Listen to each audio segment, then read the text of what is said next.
Hi, Abraham. I'd like to make an observation first for some clarity from you and then a question.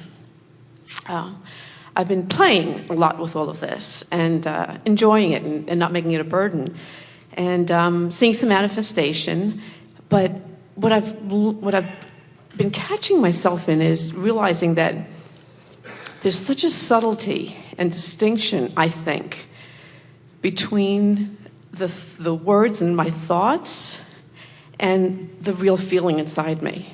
So sometimes I'll be thinking that I'm thinking something very positive and I'm on my way, to goodness and all of that. And then I'll stop for a second and I'll say, but deep down inside, it just doesn't still feel right. Good for you. Good for you. Because it's the feeling that matters. Because the feeling is the true indication of your relationship with it. In other words, the desire is here and you're somewhere in relationship to it. And the words can sound like they're over here, even though the vibration isn't. So it's a wonderful thing to acknowledge that, because it's the feeling that matters. Sometimes you can then use other words to shift the feeling, but that's really the point that we were making. What a wonderful day we're having today.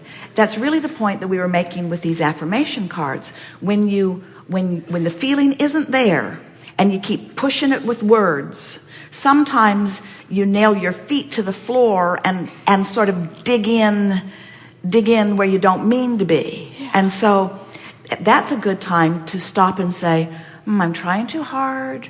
I'm pushing too hard with these words. It's the feeling I'm reaching for. I don't have to do this right now. Yeah. I don't have to do this right now. And just leave it there, because what you've done in that moment, you've activated your desire and you've become aware of where you are in relationship to the desire.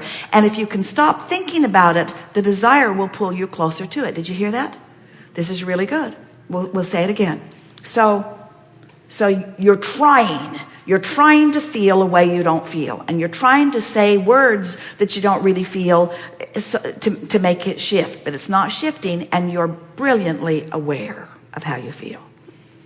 Now what we're saying is, in that scenario, what just happened, your attention to it lighted up your desire in a stronger way, so it's pulling you in a stronger way than ever. And if you will say, I don't have to think about this right now, because I'm affirming outside the vortex, and I don't want to affirm outside the vortex. So I'm just going to let this go and trust that it's going to be all right. Now, in the absence of the pulling and the heightening of the desire, you're going to make some headway. Yeah. That was good. Thank you.